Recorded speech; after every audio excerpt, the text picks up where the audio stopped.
All right, my friend. Welcome to the show. How you doing today? I'm doing pretty good. I'm happy to be on. Nice.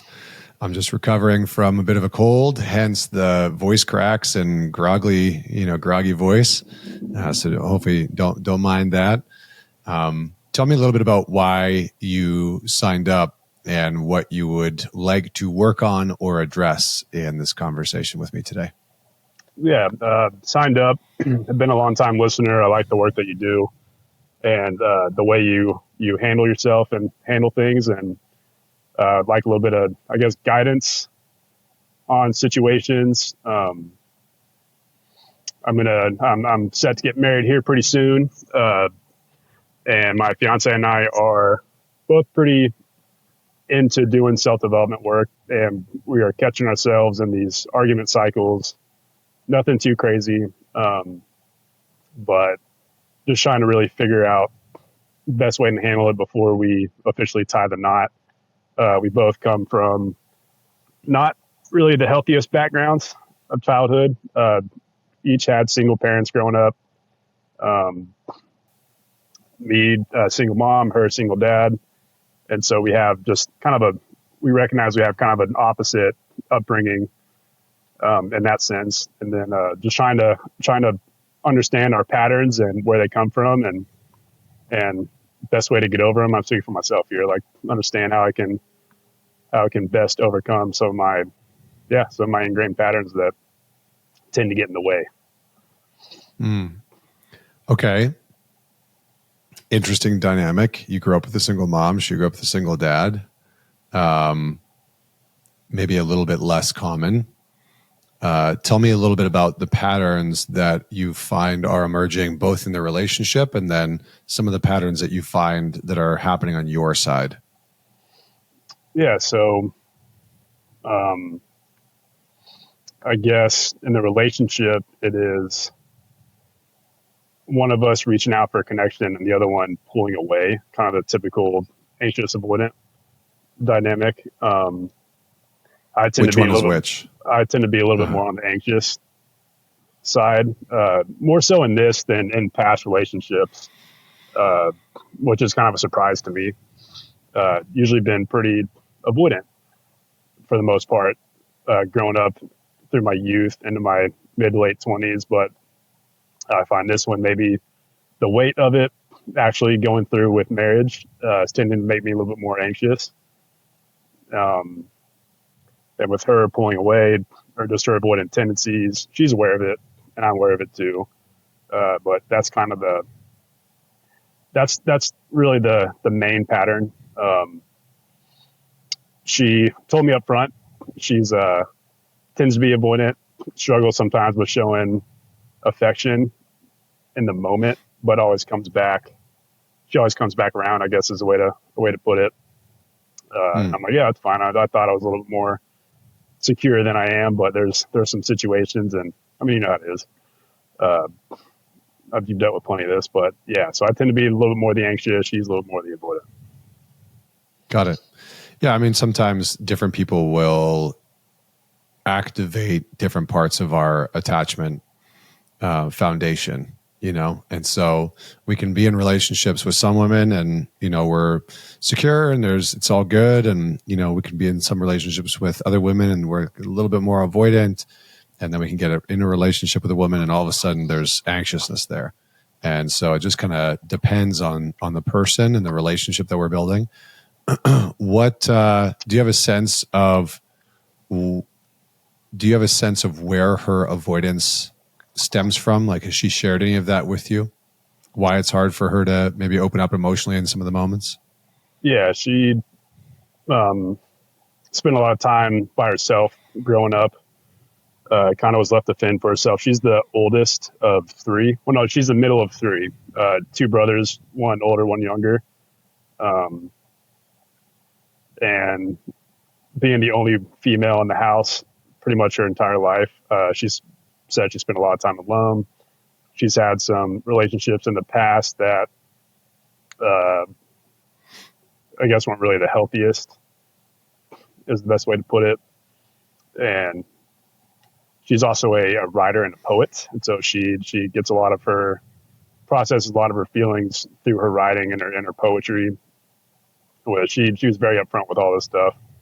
But when she's telling me that, it's like, oh yeah, it's great. At least like you know your thing. But when you're in the middle of it and you're experiencing it, it's like, why can't you just respond? Mm-hmm. Mm-hmm. Tell me, so where was Dad for you growing up? He was around till I was about 11, and then he died pretty abruptly with a rare form of cancer. Hmm. Okay. And then and then from there, Mom went into a depression. Brother, kind of same thing, older brother, and I was lucky. I had sports teams, big soccer player, and was able to have a little bit of guidance and mentorship through being on various sports teams. So I was able to kind of, I guess, get away from the home environment of just depression and recklessness, I guess. Brother's a little bit wild. So I was able to kind of have my little community outside of home and people looking out for me. And so that's kind of how that whole situation was. Got it. Okay. A few more follow-up questions. We're just going to do some gathering of information here. All right. How old was your dad roughly when he passed? He was mid-60s. Okay. How old are you now? I am 34. Okay. All right. And what was your relationship like with him, to the best of your memory? What was your relationship like with him before he passed? Honestly, great. I got along with him a lot more so than my brother. He would come to my sports game. He'd come to my soccer games. I'd go play golf with him. I just remember spending a lot of time with him, taking us to do stuff. There was, quite frankly, a great home environment growing up until that time. But he was definitely the rock of the relationship, and he was the moneymaker. Mom was stay-at-home mom. I honestly don't have very many bad memories.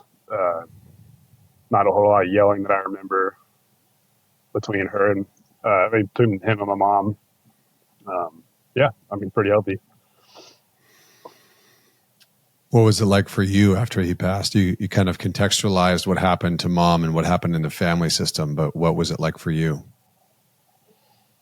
I remember spending a lot of time alone as well when I was at home. I think I tried to distract myself playing video games for a little bit right when it happened. And then as I got older, got really focused on, trying to make it playing soccer. And I'd spend all my time when I was at home practicing, kicking against the wall, stuff like that. So I kind of tried to disassociate from it all. I just tried to do my thing, keep myself distracted to not have to face it. But I remember it being not easy, especially at that age, at 11 years old, going on 12. A lot of things, looking back, a lot of things that I wish, that's a hard age, I think, for a young boy as he's becoming of age, to not have a father as in the house to kind of guide you. I don't really remember thinking much. I mean, yeah, it sucked, but I don't remember thinking it was that bad in the moment. It's in reflection I realized, oh wow, it really, I see other people with, healthy households, both parents, and I'm like, that's not how my childhood was after that age at all. But yeah, maybe just for, just humor me for a moment and say most of what you just said again, but in first person. So you said a couple of things like, for a boy going through that period of time, it's hard to not have a father around. And you created some space between what you were saying, happened to you and the description of it. So just try and say some of that again from a first person. So going through that time as an 11-year-old was hard for me because. Yeah. Okay. So going through that time as an 11-year-old was hard for me because I felt like I didn't have any protection, I guess is a way to phrase it. I didn't really have any guidance or mentorship. Nobody there to ask questions. Nobody there to, I don't know, no one there to really just be there for me. If I had, something happen at school or, something, if I was feeling away, nobody there to help guide me through some things. I remember me feeling very sad and depressed. And that was kind of the norm. I got used to it. And starting to feel like an outsider to my peers at that age. Because I remember I would go to school and just not want to be there, not be around people. Because not everybody would bring that feeling to school. I mean, there's people running around having a good time and I could participate, but I always kind of felt like it was a little bit forced sometimes. Mm-hmm. And I remember just trying to get away from those, really just be away from that sad home reality of what had happened, as much as I could with whatever I could. So I would spend a lot of time really, really focusing on a few things to just completely get lost in it. Does that make sense? Mm-hmm. Yeah, it makes total sense. Just so take a breath for me and just say what's happening internally as you're describing all this. Feeling a little shaky. Mm-hmm. Feeling a little tightness, a little scrambled mentally. Okay. Yeah, it's I mean, I've seen you do these before. Feeling a little tightness in my chest. Unable to sit still. You can get a little fidgety. You're like, I know that you're about to do that thing that I don't understand what it is that you actually do, and I'm terrified that you're going to direct it at me. I had one of the guys come to a men's weekend last year, and he's like, I've heard you do this Jedi shit before. And he's like, and I know it works on me, and I don't want you to do that to me, but I do, and that's why I'm here. So understand. Okay. Take just one more breath for me. We'll just go through some of this stuff nice and slow. I mean, man, that just sounds like a lot. That just sounds like a lot. And it doesn't sound like you really had an acknowledgement of how much you were going through. Yeah. Who was there for you, buddy? Who was there for you after your dad died? So I don't want it to make it seem like I was just left to fend completely alone. My granddad came and stayed with us for a little bit. I had some friends that would come stay or come over. Their families would come over. I mean, I was lucky to have some pretty good close friends and their families. Good. And the soccer team that I was on at the time, one of my best friends today, his dad was the coach, and they kind of became a second family. So holiday times, we'd get to go over there and have, a family Christmas and that. So I definitely had a network of people. But I remember feeling guilty and like I was being a burden if I reached out to them. And so I never, they would offer, but the going through with it, I remember I was a little bit too, I guess scared would be the word to do it, to give them a call and be like, hey, I'm struggling today. I need some help. Like, never did that. Yeah. How come? Say why you didn't do that. Didn't want to look like I don't know, didn't want to look like a wimp. Didn't want to be a burden on anybody else's family. And just didn't feel comfortable doing it. I don't know, without, just not having, I don't know. I mean, I didn't want to call my friends' parents and then just have that just weird, I don't know, it was a little bit weird for me to do it. Right. Okay. So I'm just going to give you a couple questions and you answer them with whatever comes up inside of you. All right. Sound good? Let's do it. Okay. So when my dad passed, when my dad passed, I remember I cried pretty hard at the second I got the news. Felt like the floor was dropped beneath me.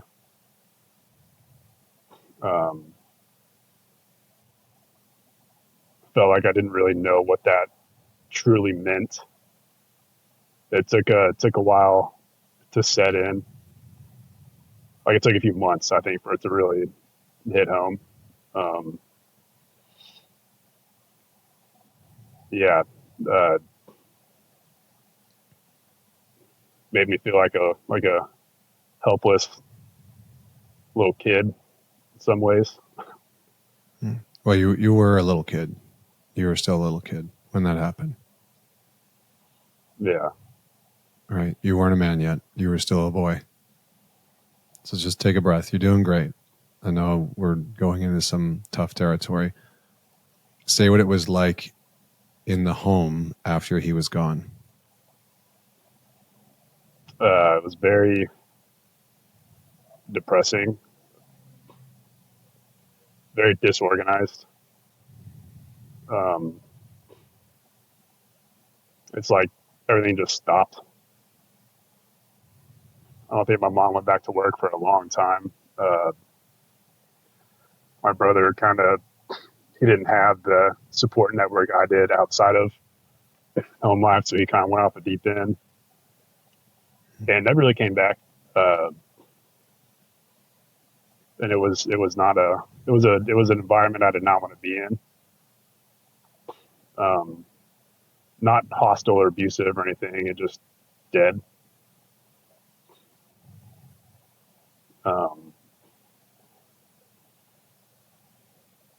Yeah, I mean, I don't really know how else to describe the scenario and the way it felt. It was it was tough. We had just moved into a new house, and without him there, we weren't able to afford the mortgage, so we had to very quickly try to sell it and move to another place. So there was some stress around that.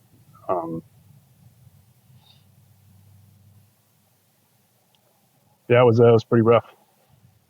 Yeah. Okay. You're doing a good job. Just take another breath for me. Say what's happening inside of you now. So I'm just right there with you. Okay. Just tell me what's happening inside. Yeah, I feel nice tightness in my stomach. Almost a little nauseous. So breathe into that. You're okay. Let's breathe into the tightness. Breathe into the nausea. It's all right. Just stay with it for a moment. We don't need to move away from it. I just want you to stay with it.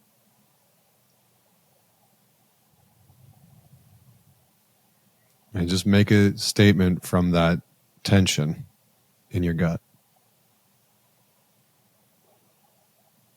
You are a Jedi. Yeah, I mean, it's I always thought I'd worked through it or handled it pretty well. And it didn't really all hit me until later in life. I don't know. This isn't really the question you just asked, but uh, as I get older, I'm realizing there is still a lot of stuff unprocessed and that needs to be looked at and attended to. Well, you did do a great job. You did do a great job. You did. And that's too much for any 11-year-old to really get through on their own. It's just too much. It's too big. And you did a good job. Mike kind of feels like a relief. Yeah, I bet. I bet.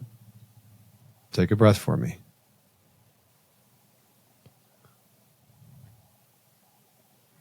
What do you think your dad would say if he was listening in on this conversation? What would he want to tell you? That I did a good job. That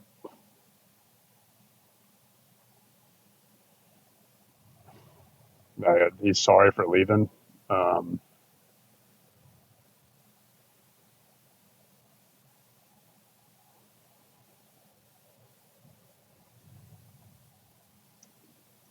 Yeah, that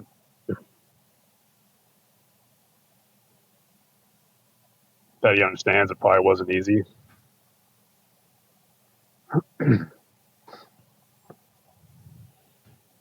Stay with it. Just let yourself feel whatever's there.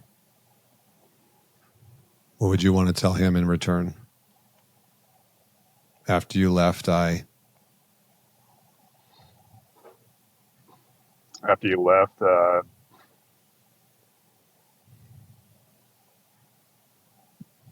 didn't know what to do. Kind of had to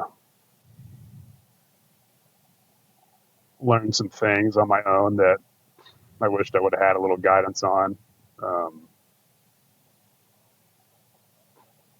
Missed him a lot more than I ever would have really thought.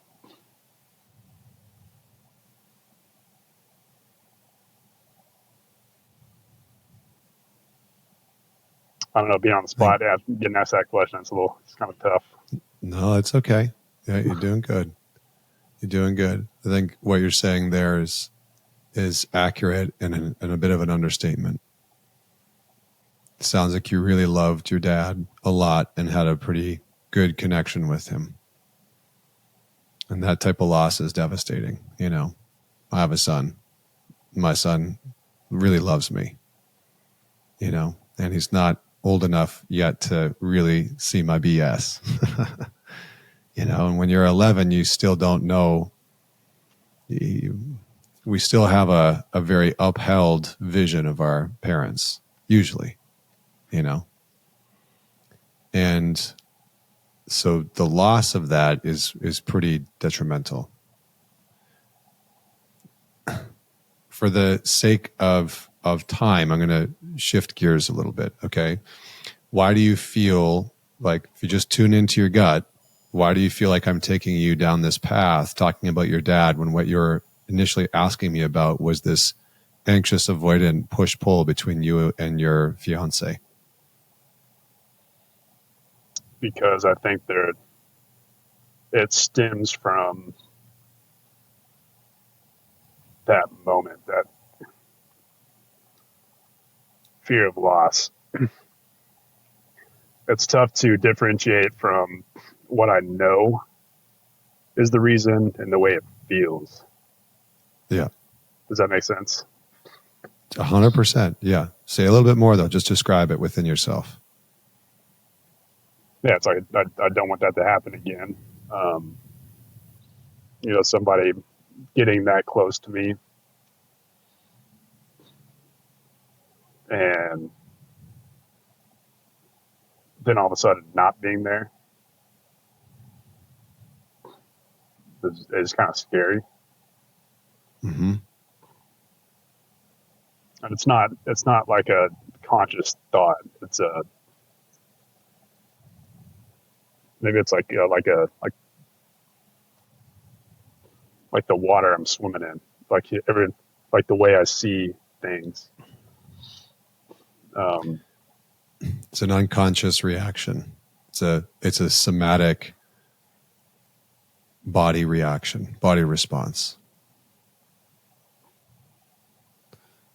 So take another breath from me. You're doing good. Keep going.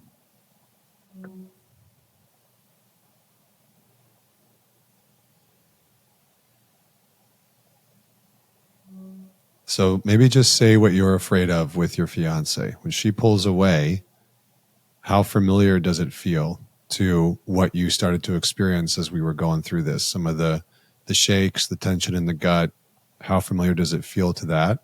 And then what are you afraid of happening with her, truly? What's the real fear? It almost frustrates me. It's because it brings up a little bit of anger because I don't want it to become that situation of like not helplessness, but abandonment. I guess the real fear is one day she'll decide to just up and leave, or I don't really know. It's kind of hard to think of what the root fear, like the ultimate fear of it would be.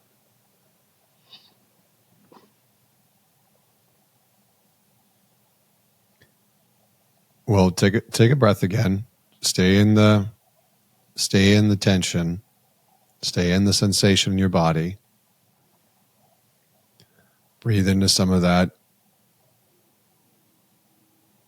energy in the belly.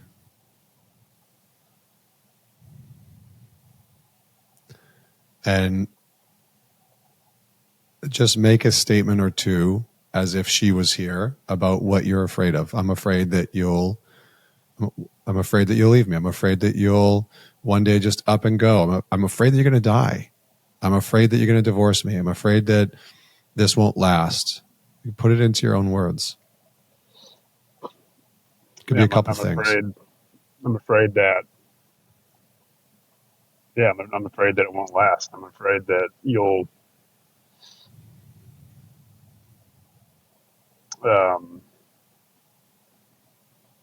decide one day that this isn't what you want, or I'm afraid that I'm I'm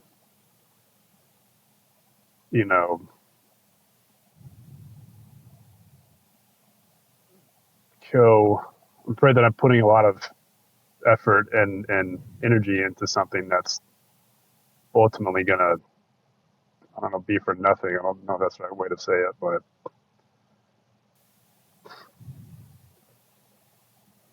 I'm afraid I'll be taken advantage of.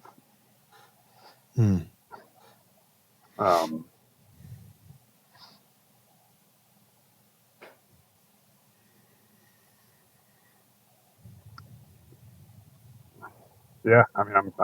afraid that you'll leave. I'm afraid that it's not gonna stick. It's not gonna be that I can't. I'm not gonna get to the real you. Like I'm not gonna get to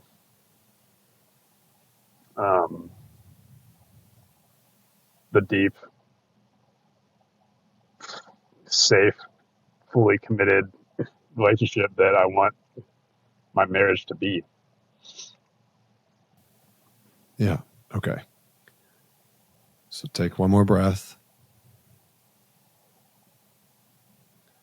Close the eyes for a sec, if you're okay with that.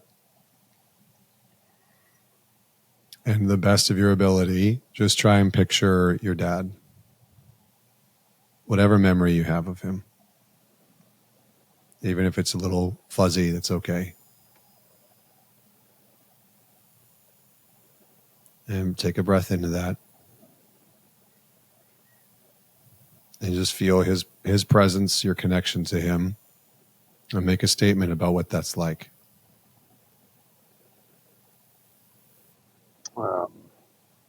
happy, safe.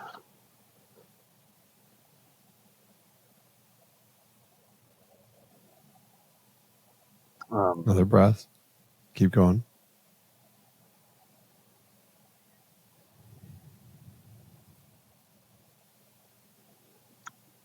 Free from anxiousness and tension.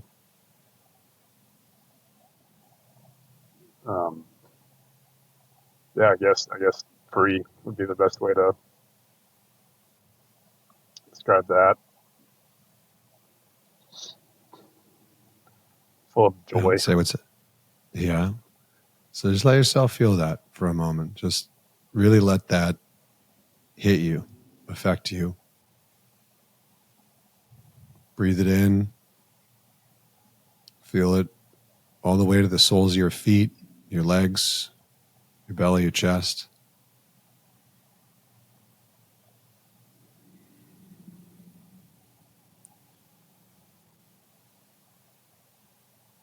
All the way up to your collarbone, your neck, your head.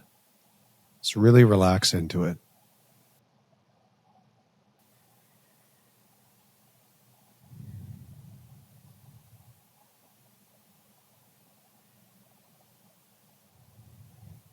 And again, just make a statement from there. Say what's happening inside of you.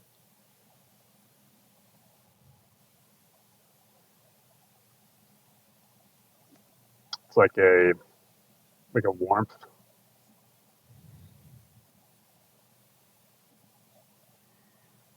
Almost like I want to laugh. Yeah, let it out.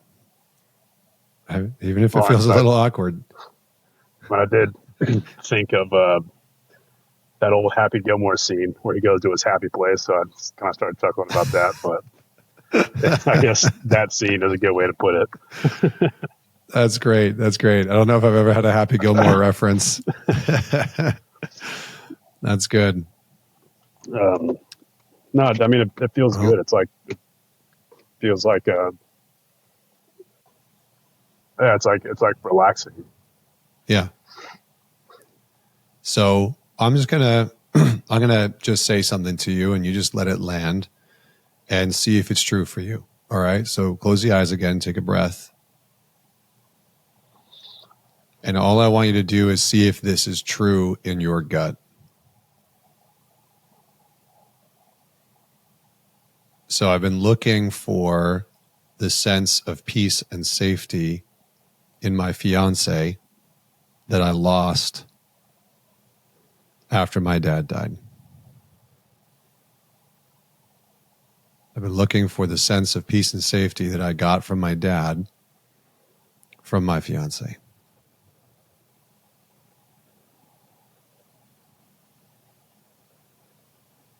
Yeah. Just let it hit you. Say what happens when you hear that.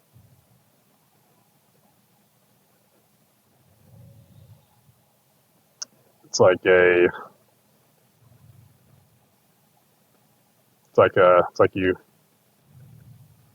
calling it out. You're putting a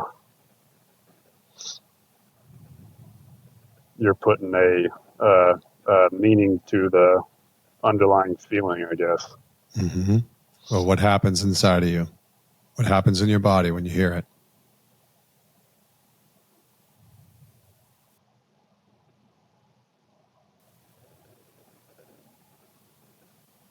Honestly, it kind of like not a sinking feeling, but kind of. It's like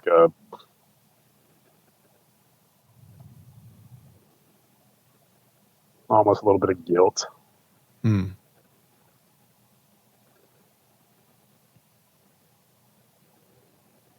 Yeah, guilt for what? Like that's a lot of pressure to put on her. Yeah, well, that's okay. That's okay, and it's not that we want to do that. But here's what I want to say. Okay, just in the effort of time, we're going to break some of this stuff down. So,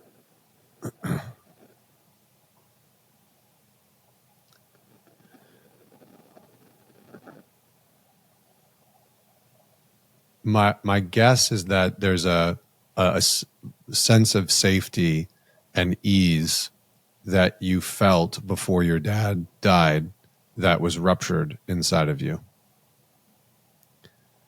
And you didn't fully feel safe either in the world, relationally with other people, and within yourself. Hence, some of the avoidant behavior in past relationships that you're talking about. If I don't get too close to you, then if you leave, it's not as painful. Make sense? Oh, spot on. Yeah. Right? So then this woman comes along and all of a sudden you're like, I don't want that anymore. I want closeness. And then this very deep unconscious fear of being left again. We could say abandoned, but that's, I think it's a little dramatic. But being left again with your heart wide open emerges, right? And there's a desire unconsciously of, I want that with you, fiance. I want that with you. I want that type of ease and peace and safety and trust with you. Beautiful. Nothing wrong with that. However, it brings up the buried pain from that child who lost his dad suddenly, who had that sense of safety and relationship ruptured. So, relationships can help us to repair some of these things, but we can't become dependent on our partner to provide those things for us. And part of what the orientation, that there's a couple pieces of work that I think would be beneficial for you, but part of the orientation is, can I continue to come back to this sense of safety and ease and peace within myself? Can you locate that in yourself, regardless of where your fiance is at? Because again, part of my guess is that you've lost, or it's harder for you to maintain connection to that sense of safety and peace internally inside of yourself. Has that been true? Yeah, I think that's, yeah, it rings true. I don't have to be right. It needs to be true for you. No. I think it does ring true. I mean, it's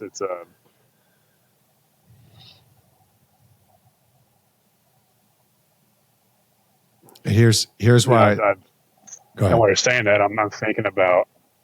I just think about like just history and of me in the past, and it's always, I've always tried to find being safe in other things outside of being able to just being able to just be feeling safe and stuff within my skin. It's like I'm always trying to do these things and achievement based. It's like, I don't want to sound too cliche, but it's like I needed to be the best at something in order to be respected and have other people, I don't know where I'm trying to go with that, but yeah, I mean, I think being able to be safe in myself is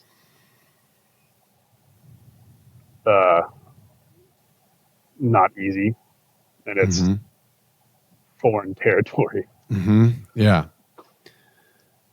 So that's kind of what's been activated on your side, right? Your part of the anxious-avoidant dance is that being with this woman, being with your fiance and loving as deeply as it sounds like you do, you must love her a lot to decide to get engaged and get married, right? That's no small thing for a man.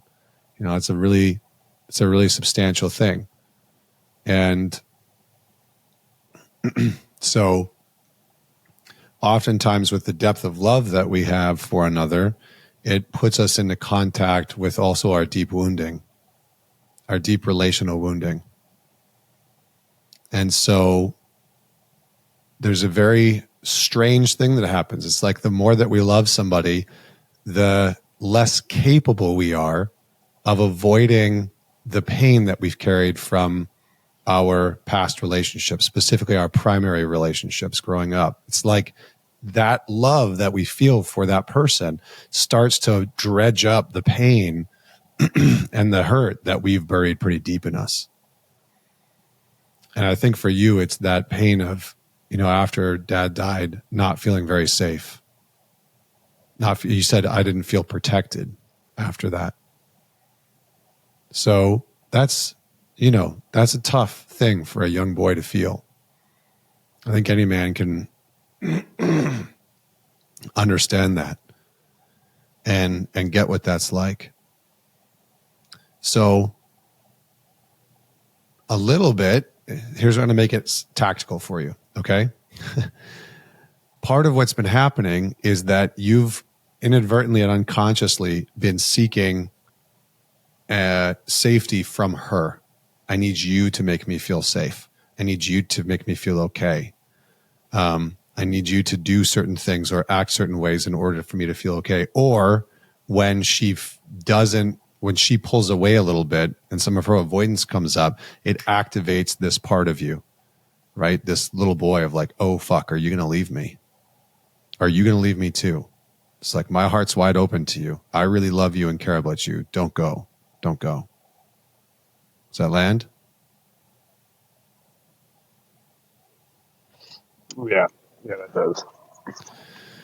So this is where in those moments, a couple of things will be helpful. Number one, being able to start to soothe yourself, okay? Being able to start to reconnect with safety inside of yourself. Because what's happening is, oh no, I don't feel safe. She's pulling away. Am I okay? Is she going to leave me? At a very deep level. It might not be the conscious thought, right? But being able to come back into a place of breathing, slowing down, feeling into the body, feeling into that tension in the gut, and having some type of practice. In my book, I wrote about fathering yourself.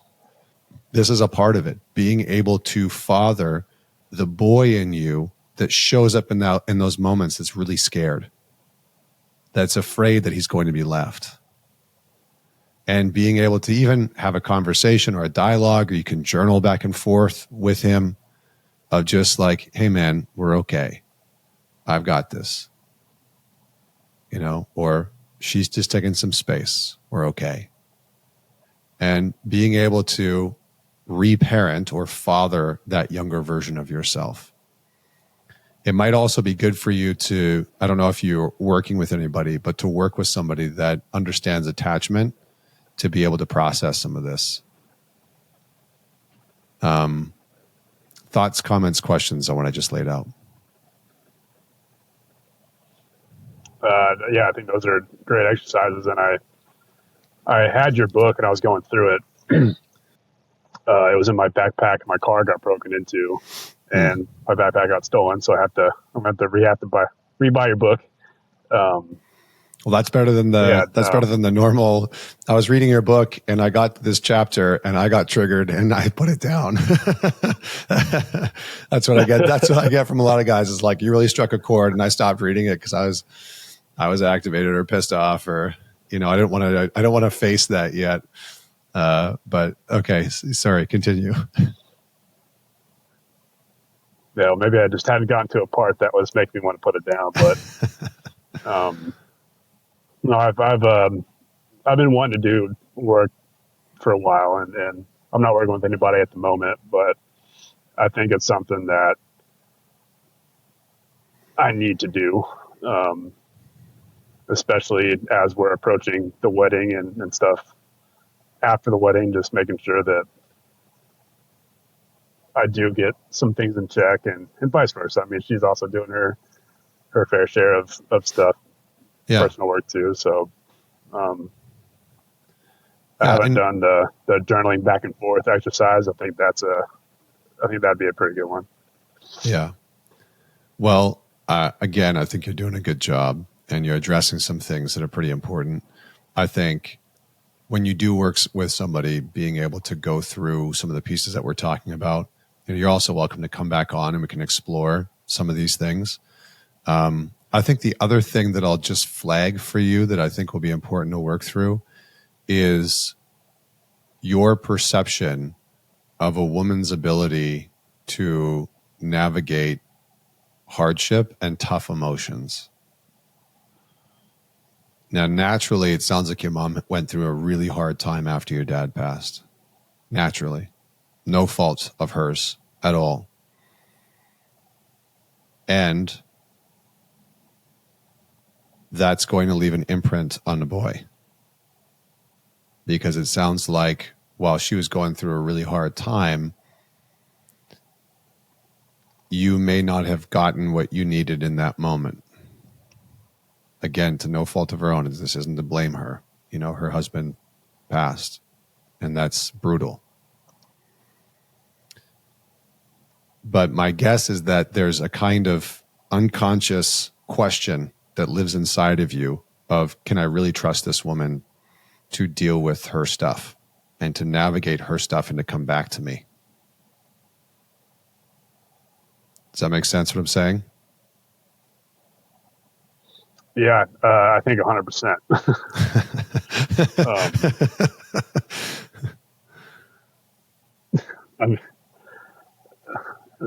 The connection is a little lagged, so I apologize about that. So my response is coming in a little late. It's okay. Yeah, I think. I mean,